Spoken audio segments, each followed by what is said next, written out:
Chers compatriotes d'Algérie, nos salutations, nos respectueuses salutations. Zulf Lawan, Sabah Nour. Mr. Ajay Bonga, President of the World Bank, Ms. Kristalina Georgieva, Head Manager of the IMF, Chris Gabrigat, Leader of the IMF Mission to Algeria, and Thierry Tresser, Senior Economist at the IMF, our greetings. L'objectif de notre intervention est de dire notre disposition à être candidat à la prochaine présidentielle en Algérie, d'expliquer comment Tizi Ouzou en Kabylie est devenu un espace social ouvert de la manipulation, un chaudron qui risque d'aggraver cette guerre hybride conduite par le roi de France Emmanuel Macron dont est victime notre pays, qui achèvera la destruction de toute l'Afrique du Nord, de toute cette Afrique au nord de l'Équateur. Mr. Ajay Bonga, Miss Kristalina Georgieva, Chris Gabrigat, and Thierry Tresser. Through this speech, my aim is to announce my readiness to take part in the forthcoming presidential race in Algeria. My motherland and its nation are already in a hellfire damnation. Are the IMF and the World Bank aiming to step up by transforming it into an apocalyptic one in order to support the targets of the King of France Emmanuel Macron and the NATO organization? Ma patrie et sa nation sont dans un enfer. Est-ce que le FMI et la Banque mondiale veulent la transformer en apocalypse pour servir les intérêts du roi de France Emmanuel Macron et des puissances de l'OTAN? Chers compatriotes d'Algérie, chers frères et sœurs, si nous adressons aux décideurs du Fonds monétaire international et de la Banque mondiale, parce que ce sont eux les présidents et gouvernements économiques de l'Algérie. Si nous réussissons à surmonter l'épreuve de la candidature à cette présidentielle imposée par un coup d'État, nous ferons une campagne électorale uniquement dans les villes du sud de l'Algérie que sont Borj Belgi-Mokhtar, Ain Gzem, Tamanrasset, Adrar, Janet et Tindouf, si le tour de toutes ces villes nous est possible. En premier lieu, dans l'intérêt de la nation et de la patrie Algérie. Nous accepterons de discuter, de dialoguer, de négocier, y compris avec le diable. L'actuel étant le criminel de guerre Benjamin Netanyahu. To the leaders of the IMF and the World Bank, first of all, for the sake of the interests of the Algerian nation and its patrie, we are open to any discussion, dialogue, and negotiation, even with the devil, even with the criminal of war, the Prime Minister of Israel, Benjamin Netanyahu. Mr. Ajay Bonga, Ms. Kristalina Georgieva, Chris Gabrigat, and Thierry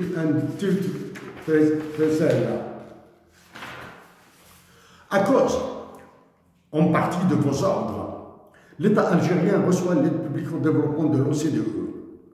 La nation algérienne est donc officiellement pauvre et le pays Algérie est sous-développé. D'après vos chiffres que nous reprendrons après, ce que nous avons démontré en 2015 s'est réalisé. Donc, nos anticipations sur le massacre de notre pays se sont vérifiées. Commençons par la situation courante en Algérie. Comme la destitution conduite par le précédent chef d'état-major de l'armée qui a abouti à l'actuelle calamité que vit notre pays, celui-ci, en plus de l'avoir aggravé, nous parlons de cette calamité bien sûr, mène notre patrie directement vers l'explosion et la partition. Incapable de conduire une révolution des élus, les généraux patriotes sont au silence, acceptent de se faire diriger formellement par un Saïd Chengeya ignare et des généraux tapis dans l'ombre qui constitue le plus grand désastre post-indépendance de l'Algérie. L'occupant d'El Mouradia, cette conciergerie annexe de l'Élysée, est en train de prier Emmanuel Macron de le sauver. La nation algérienne doit s'attendre à une très probable annonce de sa visite officielle en France ou à un défilé de ministres français en Algérie. À défaut de ces visites, avec son immense capacité de nuisance, Emmanuel Macron activera ses intermédiaires anonymes et puissants, ses anciens des services secrets qui ont été dans son ambassade à Alger et les médias français qui lui sont inféodés. Actuellement, les signaux émis par les agents de Macron Emmanuel au sein de l'état-major de l'armée et de l'occupant de la présidence disent qu'il leur a ordonné de se calmer et de trouver un compromis pour qu'il leur redonne son quitus pour plus de répression en Algérie. Qui a entendu Emmanuel Macron prendre position pour la libération des détenus politiques dans les prisons algériennes? Qui a entendu Emmanuel Macron dénoncer la corruption française et occidentale en Algérie, ainsi que la fuite des capitaux de l'Algérie vers la France? Si la nation algérienne accepte de fonctionner avec un président et état-major coopté ou imposé par Emmanuel Macron, lesquels feront plaisir aux autres pays leaders de l'OTAN, si les élites universitaires algériennes plient devant les massacres projetés par le FMI et la Banque mondiale, il faudra que le peuple se déclare complice dans l'insulte faite à ces révolutionnaires et révolutions. Il doit aussi se déclarer aussi faible que les peuples qui nous entourent en Tunisie, Libye, Tchad, Niger, Mali, Burkina, Sénégal, Mauritanie et Maroc. Nous rappelons que nous allons concentrer notre argumentation pragmatique sur Tizi Ouzou à travers ses chanteurs, la JSK, ses magistrats et lois, la société civile et cardinalement la majorité de toute l'Algérie.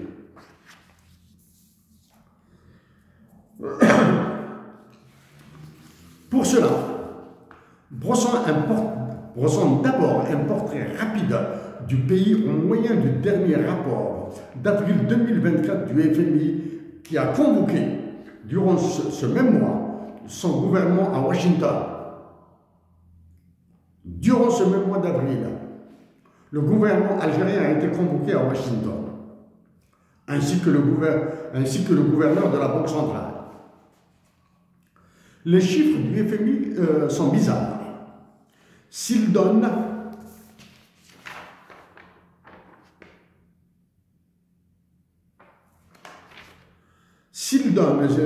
dans le premier bloc de sa publication The Real GDP per capita de 2019 à 2029, qui a baissé de 5,9% en 2020, il a oublié de les calculer dans le mémorandum dans le dernier bloc.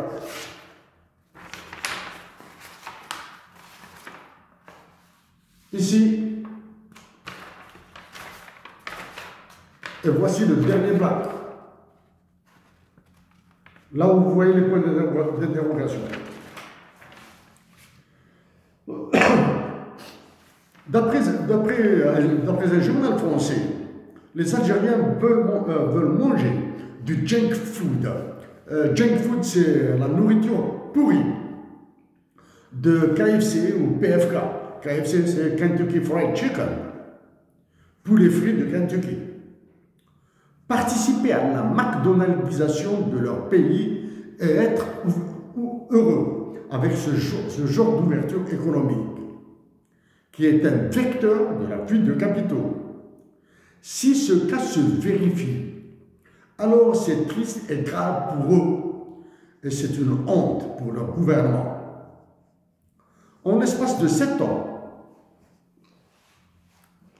le prix du litre d'huile d'olive de la région de Tazmalt a doublé, c'est-à-dire une inflation de 100%. Le prix d'une course de taxi de Boujil à Akbou, distant d'environ 25 km, est passé de 200 à 2400 dinars, soit une inflation de 1100%, alors que le FMI et la Banque mondiale font leurs calculs avec un taux de 9,2%. Ces basiques éléments nous obligent à repenser tout le régime politique, économique et économique de l'État algérien pour imposer des interdictions, des restrictions et nouveaux tarifs douaniers sur les exportations et importations pour probablement réduire la spirale inflationniste. Si les économistes du FMI et de la Banque mondiale répondent par une théorie jamais vérifiée qui consiste à manipuler le taux directeur de la Banque centrale, le taux directeur ou le taux à un jour, aucun d'eux ne dit l'impact de l'inflation sur l'éducation et la santé. Dans le cas de la santé, si une Algérienne ou un Algérien devient incapable de se soigner pour l'une des causes suivantes, non couvertes par l'assurance maladie, pénurie de médicaments imposés par l'austérité ou non-remboursement, déremboursement de son traitement pour réduire le budget de la sécurité sociale, alors il se retrouvera à l'hôpital pour un séjour de 99 jours ou plus. S'il ressort vivant, il coûtera plus cher que son traitement habituel après une semaine de traitement à domicile. Mr. Ajay Bonga, Miss Kristalina Georgieva, Chris Gabrigat and Thierry Tressel. À travers vos chiffres, analyses et ordres, c'est le mépris de la Banque mondiale et du FMI envers l'Algérie que nous lisons. Et c'est ce que nous allons changer si nous sommes élus président de la République. Au lieu de cette gabegie et mascarade de la numérisation qui dure depuis plus de 30 ans, une blague dans les bouches des ministres algériens qui nous rebattent les oreilles avec, cette numérisation qui offrira l'Algérie au vautour des bitcoins. Nous répondrons par une organisation administrative et bureaucratique plus efficace et offrirons ce travail aux informaticiens résidant en Algérie qui seront appuyés par des compétences établies à l'étranger. Cette histoire de numérisation est dans votre recommandation publiée dans ce rapport. Vous avez parlé aussi du FSAP, the Financial Sector Assessment Program. À travers l'état-major de l'armée, la Banque centrale, le ministère du Travail, Sonatrach et l'Office national des statistiques, l'État algérien est incapable de produire un quelconque chiffre fiable et vous insistez sur l'application de ce programme, le programme d'évaluation du secteur financier. Tenons, nous allons aller dans quelques détails de ce rapport du FMI d'avril 2024 qui est sur 94 pages. Il a présenté dans ce rapport, il a présenté la situation les chiffres de l'Algérie de 2019 à 2029 sur 11 années, alors que nous avons déposé des documents. Nous avons des documents sur 40 années, ainsi que des lettres que nous avons envoyées. Chez vous, à Washington, nous avons déposé des chiffres, des analyses sur 40 années dans vos sièges à Washington. Des chiffres sur 40 ans, et non pas sur 11 ans. Aux dirigeants du FMI et de la Banque mondiale, êtes-vous aveugles pour ne pas voir cette guerre hybride que vit l'Algérie et tout son voisinage? Aussi, pour relancer l'économie en Algérie, il faut des travailleurs patriotes, motivés et productifs. Actuellement, ils sont abattus et découragés, puisque le climat des affaires et les libertés qui lui sont consubstantielles sont un abcès de fixation dans vos analyses. Aucun mot, même pas une allusion aux détenus politiques en Algérie, en relation avec l'économie. Parmi ces détenus que nous considérons innocents, il y a Ihsan El-Khadri, condamné pour une débilité judiciaire portant sur un financement, alors que cette misère des private equities est encouragée dans le lancement de cette autre ineptie linguistique dans les pays sous-développés comme l'Algérie et que sont les startups. Il est évident que vous êtes conscient que ce que vous avez fait et fait subir à l'Algérie se déroule dans un environnement de guerre sanglante. Nous les rappelons pour vous et nous les rappelons pour les Algériens qui ont moins de 35 ans. Entre 1985 et 1989, c'est l'introduction de Tina qui a exigé le déclenchement de la tragédie d'octobre 88 durant laquelle des assassinats sans sommation ont été commis et des enfants ont été torturés. Après le passage de Michel Consu, ancien directeur général du FMI à Alger, si le gouvernement de Mouloud Hamrouch a été passif, celui de Sidi Ahmed Rouzali a été le gouvernement actif et destructeur. À partir de 1990, entrer dans une double guerre, une guerre civile et une guerre contre les civils, ce sont des mots de Hussein Ahmed. L'Algérie a plongé dans une crise de liquidité financière qui a lancé comme un bolide la destruction de l'économie de l'Algérie. Dévaluation du dinar, création de holding, démantèlement des entreprises publiques, des privatisations assassines, surtout dans l'industrie, et suprême infamie. Distribution sans garantie de l'argent public pour des investissements stériles, devenus une créance non recouvrée et non recouvrable. Ce torrent d'argent a alimenté une tornade inflationniste, une trappe de liquidité financière, une prédation adossée à des généraux de l'état-major ou placés dans la haute administration publique. L'assassinat du révolutionnaire Mohamed Boudiaf était l'acte prospectif qui a annoncé ce qui se passe actuellement. Les années 2000, marquées par une autre et terrifiante récession économique, l'explosion du chômage et la continuation du démantèlement du secteur public sont dans la mémoire ensanglantée de la nation dans les assassinats massifs commis y compris par des snipers avec un effarant nombre d'handicapés à vie, ont fait sombrer la Kabylie dans une tragédie comparable à celle de 8 mai 45. Ce massacre a été le masque des ravages de l'incompétence, de la soumission des dirigeants algériens et des ordres du FMI et de la Banque mondiale. À vous, président, directeur et économiste du FMI et de la Banque mondiale, l'assassinat d'un enfant de 13 ans durant les événements de 2000 en Kabylie, l'assassinat d'un enfant de 13 ans, Abdelhafid Mesenti, et d'une mère, Nadia Abba, sont parmi les images les plus horribles qui nous hantent.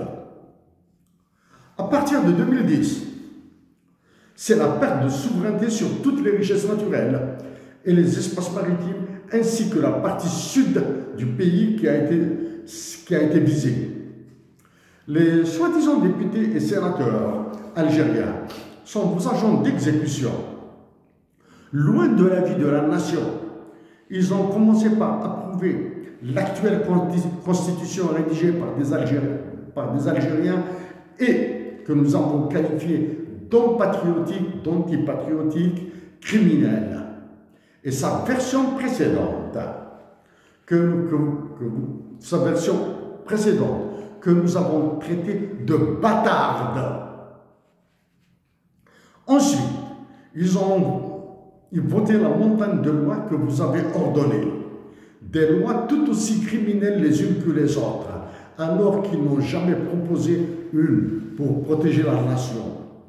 Se sucrant avec de gros salaires et autres facilitations pour d'autres largesses.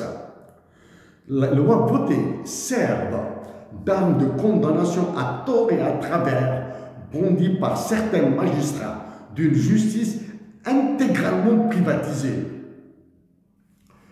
pour envoyer des innocents en prison. De ce qui précède, et comme dans d'autres pays dans le monde, la dictature militaire et le personnel politique nul qui massacrent sans honte leurs compatriotes, ni respect pour les révolutionnaires qui ont libéré la patrie, sont appréciés du FMI, de la Banque mondiale, qui, pour essaimer l'ultralibéralisme et l'ultracapitalisme, refusent de se prononcer sur ces crimes. Et pour faire un monde honorable, ils promettent une croissance inclusive et fausse protection de l'environnement. Voyons maintenant des chiffres tirés de cette synthèse. Selected Macroeconomics Indicators 2019 and 2029. Le nominal GDP growth, la croissance nominale du produit du PIB. En 2020, la récession a été sauvage, moins 9,5%. Et les Algériens sont restés tranquilles, Dieu merci. En 2021 et 2022, la croissance a été, s'il vous plaît, de 20,4% et 27,3%. Dans ce cas, les politiques et économistes algériens auraient mérité des statuts et le modèle qui lui a été appliqué aurait dû être généralisé à toute l'Afrique. Le FMI et la Banque mondiale auraient dû recevoir le prix Nobel en économie.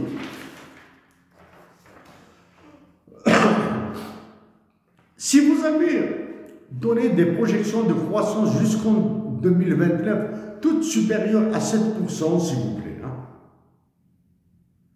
Le GDP par capita, le revenu par tête d'habitant, est cependant vide. Alors que un recensement de la population de l'Algérie a été réalisé, mais l'État algérien refuse de publier ces chiffres. Comment se fait-il que des économistes du FMI, de la Banque mondiale, calculent des projections jusqu'à 2029 et sont incapables d'estimer le revenu par tête d'habitant? Avec ces somptueuses projections de croissance, il se trouve que le nombre de mois, ici,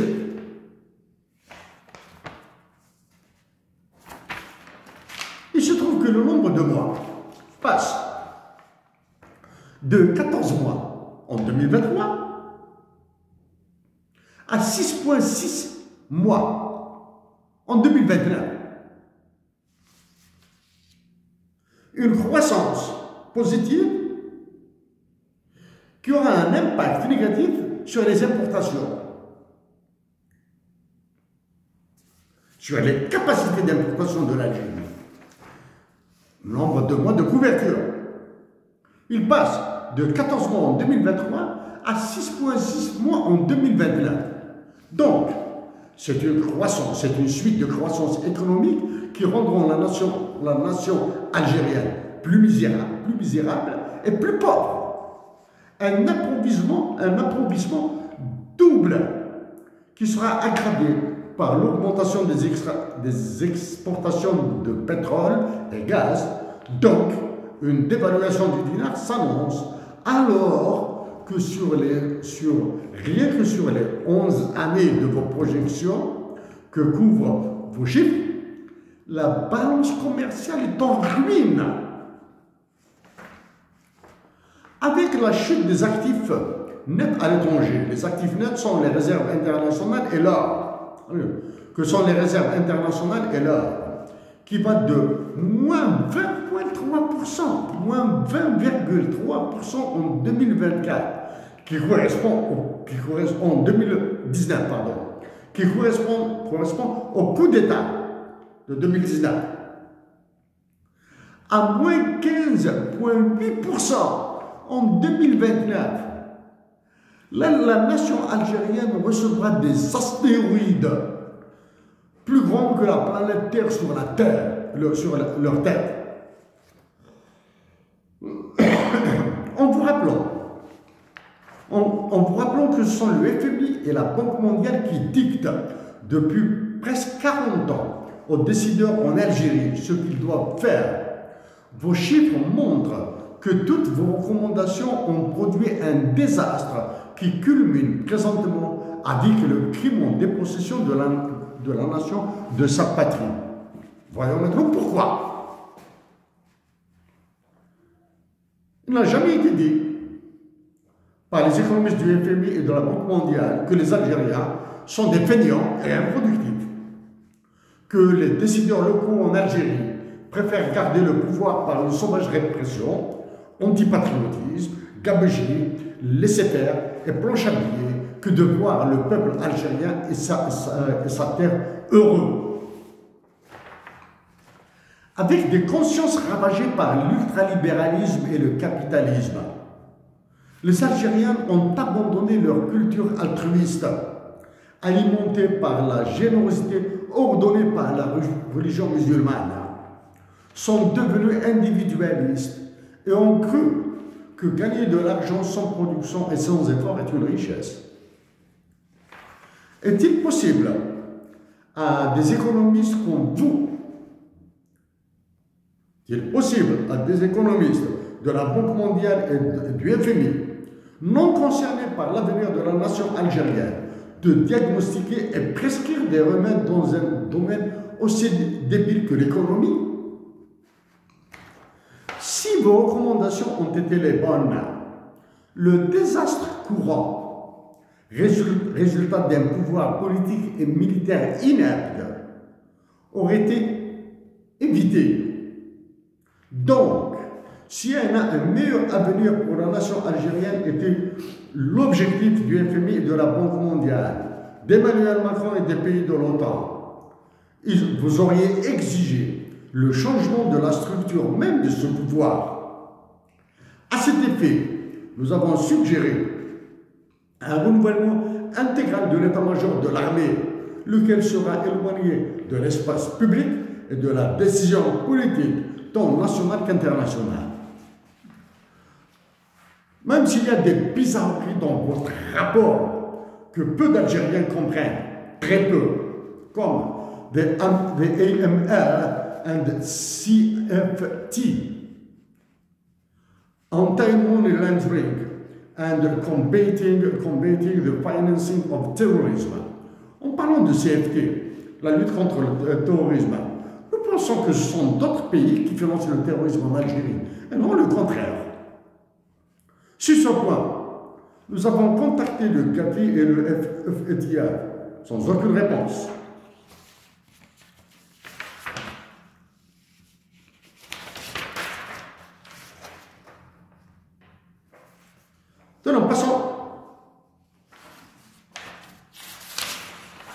Passons maintenant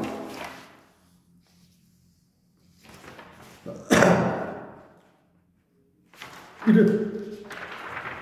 est temps que les années. Maintenant, nous allons aborder le terrain à travers Tizi Ouzou. Nous aborderons la situation en Algérie. Après ce que nous avons dit, nous aborderons la situation de l'Algérie à travers la région de Tizi Ouzou. Il est temps que les Algériennes et les Algériens passent à l'action pour sauver leur patrie et toute cette Afrique du Nord assassinée par des pouvoirs dictatoriaux. Emmanuel Macron et les conflits Est-Ouest dénoncent et s'opposent fermement, franchement et pacifiquement au programme de stabilisation du FMI et d'ajustement structurel de la Banque mondiale sans tout débat populaire. Avec un débat populaire, oui, nous allons négocier avec vous. Et c'est ce que nous avons dit au début de nos mots. La complexité de la situation en Algérie et de toute l'Afrique du Nord est impossible à comprendre par la majorité des Algériens et des Nord-Africains.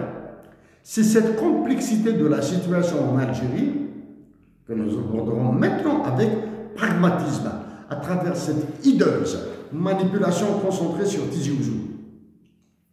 Nous le répétons encore une fois, depuis que Hussein El Hamed et Louis Matoub sont partis, cette région est devenue une très mauvaise foi politique où des généraux veulent rééditer le massacre de 2001, 2002 et 2003. L'UFMI et la Banque mondiale et l'impact sur Tizi Ouzou. Elle est dans la phrase, à travers, dans le bout de votre rapport, ici. Including by shielding non-strategic and growth-making ones. Le FMI a ordonné à l'État, au gouvernement algérien de privatiser ou bien de céder aux dirigeants politiques, peut-être, à des concentrations de mafia en Algérie, des entreprises qui font des pertes. C'est depuis 2015 que nous avons attiré l'attention des Algériens sur cette pratique. Maintenant, la Tizi Ouzou, c'est l'énième de Tizi Ouzou qui est visé. On l'a dit, il y a plus de 5 ans depuis que nous répétons ces mêmes mots-là. Depuis 2019, c'est pire que cette privatisation se voit. Loin de la son élève et des autres. La privatisation de l'État algérien a touché les services de sécurité et la justice. Actuellement, l'état-major de l'armée et franchement celui qui occupe la présidence de la République ont privatisé les services de sécurité, y compris la sécurité militaire et la justice. Ce sont ceux-là qu'il faudra déprivatiser.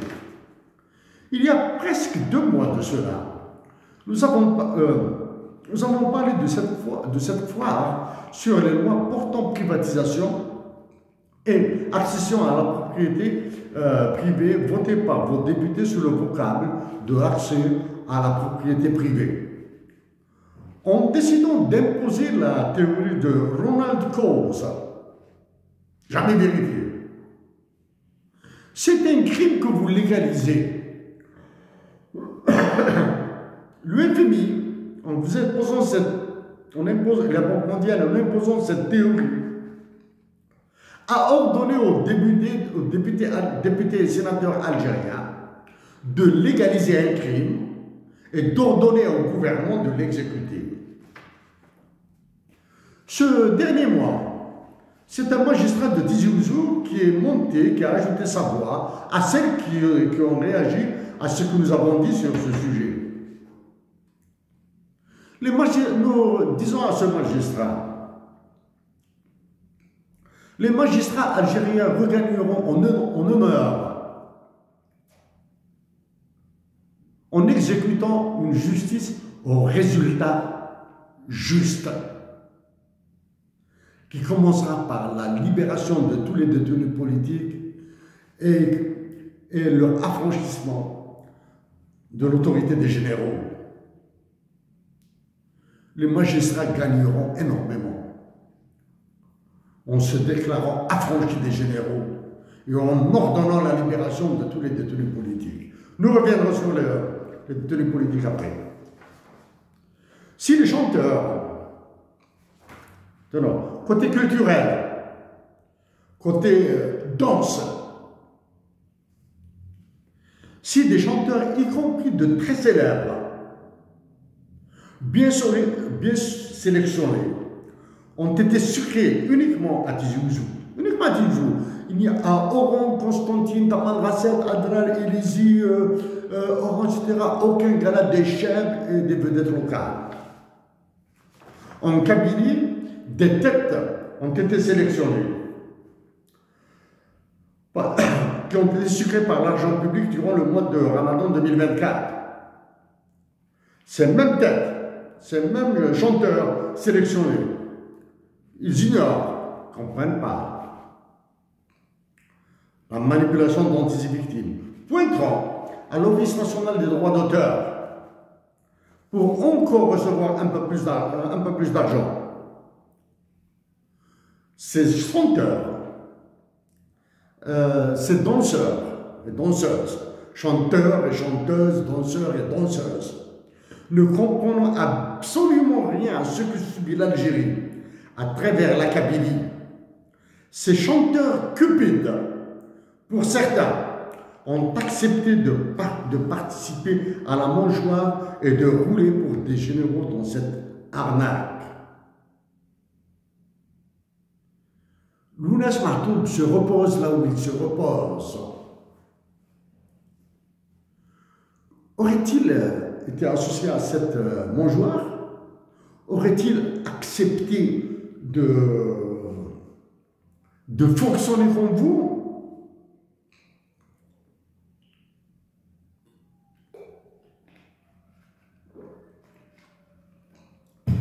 Si l'économie de marché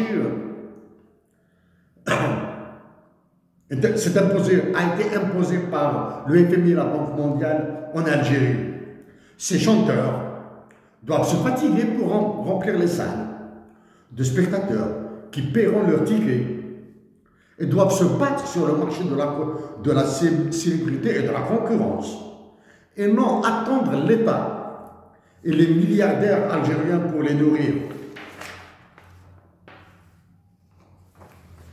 Avec le 20 avril 2024 que nous avons anticipé et ce massacre de la lutte de Mohamed Haroun, Lounes Mahtoub et autres, ces tireurs de la chansonnette doivent se rendre compte que l'argent gagné durant le mois de Ramadan est pur pour escamoter la célébration du printemps 80 de Mustafa Bacha et de ses camarades.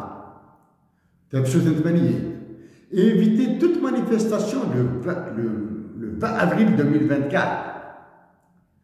Il a été ordonné à l'éternel haut commissaire de Tamazir d'aller à Tizi Ouzou avant cette date. Nous rappelons à ce sieur que nous l'avons contacté pour son avis, pour une réaction sur la dotation de l'Algérie de l'hymne national bilingue en tamazight et arabe pour ressouder la nation. Le football, sujet à de lugubres manipulations, à de mafieuses manipulations, la JSK est au centre de l'explosion de la Kabylie. Seule la JSK, dans un championnat de football pourri, a des problèmes.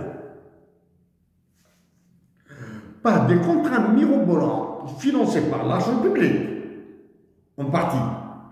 Celui, par exemple, de Télécom, d'Algérie Télécom, de l'hélium dans un certain passé. La JSK qui a connu son lot de changements de nom politique, JSK, la JET, etc., est devenu un très très mauvais ballon. Sans jeu de mots. La JSK est devenue un très mauvais ballon. Avec une base de dirigeants, entraîneurs et joueurs qui ont pris énormément d'argent. Incapable de produire des résultats, elle est devenue un juge politicien.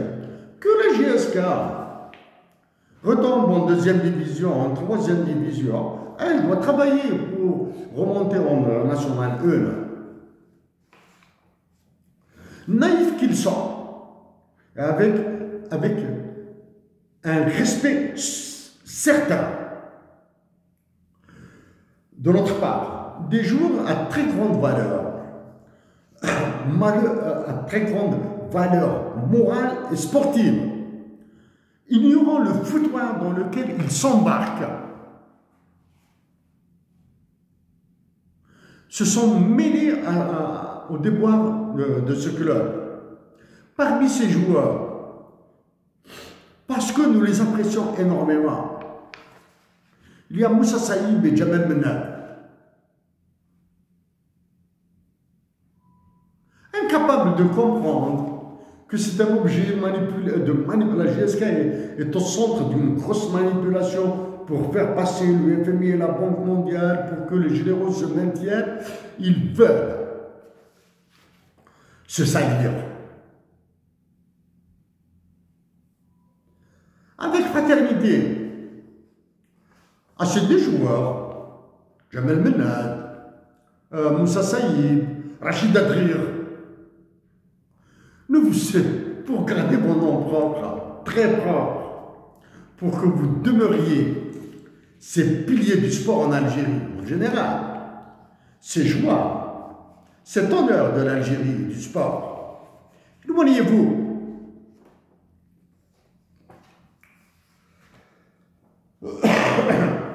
revenons sur la privatisation de l'ENIA. Le FMI et la Banque mondiale l'ont dit à travers, including by shedding non-strategic and loss-making ones. La décision de privatiser ou de dissoudre complètement ces entreprises relève du crime économique, relève du crime patriotique. Il est possible de négocier avec les travailleurs de l'ENIA et de toutes les compagnies qui sont visées par la privatisation ordonnée par le FMI et la Banque mondiale. Avez-vous oublié le massacre de Metal Sider? De Cisoire de Cosider? Il est possible de négocier avec les entreprises qui ne font pas des profits déficitaires et que nous avons déjà suggéré il y a longtemps. Baisser leur salaire, réduire le temps de travail, baisser les prix de leurs produits,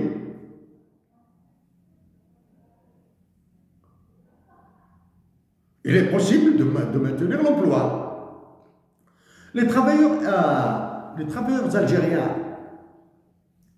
seraient sages de penser à la réduction du nombre de jours de congés ou à offrir 4 jours de travail à titre gracieux pour la patrie.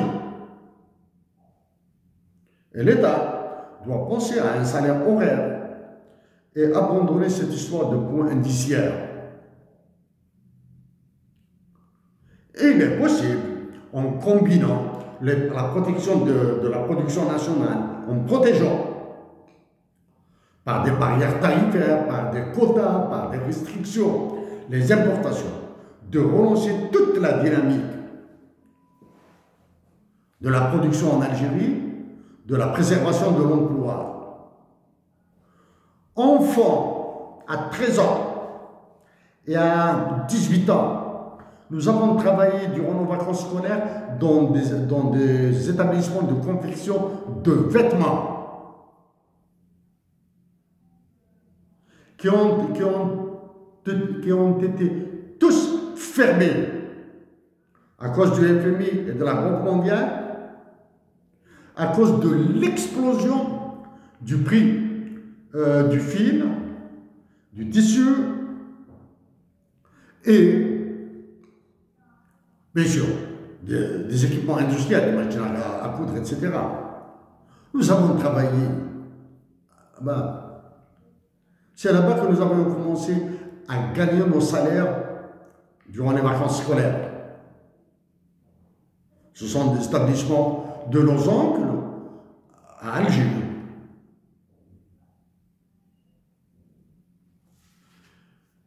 Il y a une petite satisfaction. À la différence de Tizi Ouzou, en s'éloignant de la manipulation, la vallée de la Soumam a mieux compris les objectifs de la déstabilisation de la Kabylie et par conséquent de l'Algérie. Maintenant que nous avons parlé de la situation courante en Algérie, si nous sommes élus président de la République, et nous le répétons, nous ne ferons de campagne électorale que dans les villes du Sud.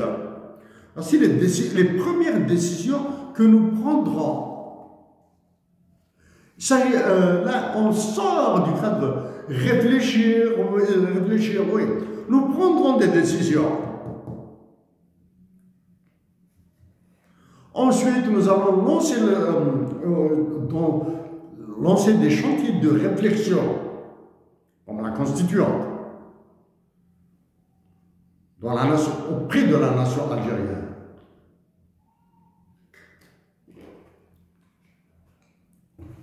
La première décision que nous prendrons, parmi les premières décisions, c'est-à-dire ces décisions se prennent en moins d'une demi-journée là. Libération immédiate de tous les détenus politiques et lancement d'une initiative pour les dédommager. C'est la première. Tous les détenus politiques seront libérés immédiatement, tous. Deuxième décision, déprivatisation immédiate. Déprivatisation immédiate de l'eau et du transport ferroviaire en Algérie. Le transport ferroviaire et l'eau seront déprivatisés.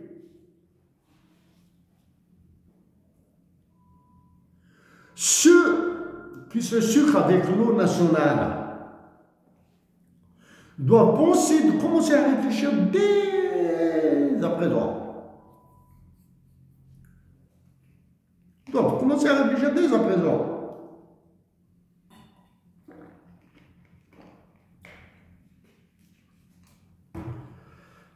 La surévaluation du dinar par rapport au dollar US et retour au taux de change fixe. Nous le répétons. Surévaluation immédiate du dinar et retour au taux de change fixe. Le dinar retournera vers sa valeur économique et financière d'octobre 88. Pourquoi octobre 88? Parce que c'est à la fin de 1988 qu'a commencé le massacre de l'Algérie. Donc, dans un premier temps, nous repartirons vers le taux de change du dinar par rapport au dollar tel qu'il était en octobre 88. Et après 6 mois, il est fort probable que nous lui fassions subir une autre surévaluation.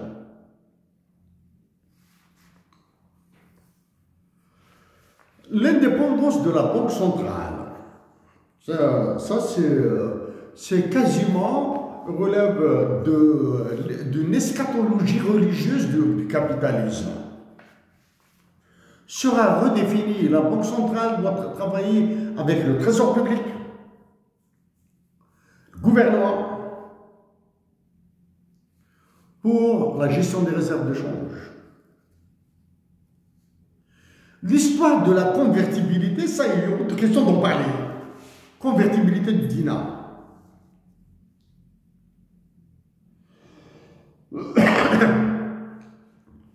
Favorisation et encouragement de les décisions. Maintenant, il y a des décisions qui prendront un peu de temps. Favorisation et encouragement de toutes les générosités, entraide et bienfaisances tant culturelles, c'est-à-dire religieuses, que culturelles. Prise en charge intégrale par l'État de tous les enfants abandonnés ou en situation de danger par l'offre d'un foyer, d'une éducation et de soins médicaux. Il n'y aura plus d'enfants dans les rues d'Algérie. Seront tous protégés. Suspension immédiate des lois sur l'accès à la propriété privée des biens sociaux, économiques financés par les fonds publics ainsi que ressources naturelles, telles que les terres, l'eau et les forêts. Action nationale et internationale pour la cessation de la guerre hybride dont est victime notre pays et évitement de la désintégration du pays. Élaboration des traités de paix avec les pays voisins. revivification de l'esprit de la révolution et des révolutionnaires algériens au sein de la nation. Suppression de l'enseignement de Tamazight dans les écoles primaires. Et dotation de la patrie de l'hymne national bilingue en arabe et Tamazight. L'enseignement de Tamazight dans les écoles primaires sera supprimé. Nomination d'un civil à la direction politique du ministère de la Défense nationale. Nomination d'un civil à la direction politique du ministère de la Défense nationale. Il est probable qu'un vice-ministre de la Défense nationale lui soit accolé, ajouté, parce que c'est immense ce qui attend l'État algérien dans la défense nationale. Recréer des services secrets aussi efficaces que ceux qui ont été créés par l'IMSIBI demande beaucoup de choses. Réinstauration de la conscription et fixation de nouveaux objectifs à l'armée. Promotion de la recherche et de l'innovation de l'université et écoles militaires pour accélérer le progrès de la nation. Projet de vérité sûre et de résolution des ravages sur la conscience nationale des crimes imputés à l'État. Sauf pour la santé et quelques objectifs stratégiques du pays. Freinage de l'endettement extérieur. Action internationale pour l'amendement de l'article 6 du traité de l'OTAN, du traité de Rome, portant institution de la Cour pénale internationale pour inclure les fiducies monétaires et classification des conflits armés auprès de Cyprien, en mémoire de Hussein Ahmed. Amendement de la Constitution et suppression de tous les articles liberticides. Initiation d'un projet d'assemblée constituante dans une perspective de la sacralisation du droit d'avoir des droits de l'homme, de la nature et définition des devoirs de l'État-providence. En parlant de l'État-providence, le FMI et la Banque mondiale pourraient ordonner même notre assassinat. Introduction d'un impôt pour le financement de la justice. La nation algérienne participera au financement de la justice pour lui redonner, initier un sentiment de protection. La nation algérienne paiera un impôt pour le fonctionnement de la justice. La justice algérienne sera alimentaire par les fonds publics, mais la nation algérienne participera. Mise en œuvre d'un système de mesure du bien-être qui inclura le bonheur, la paix et la sécurité comme variable fondamentale. Renversement, ce sera un immense défi de la propension de l'Algérien à l'exil. Renforcement de l'enseignement des mathématiques et statistiques dans les cursus scolaires et universitaires, y compris dans les sciences humaines comme la sociologie et psychologie. En attendant de revenir vers vous, chers compatriotes algériens, sur la politique internationale de l'Algérie, nous espérons réussir à surmonter l'épreuve de candidature en Algérie, de candidature à la présidentielle en Algérie. En tout cas, nous ferons tout ce que nous pourrons pour aider la nation algérienne. Merci à vous.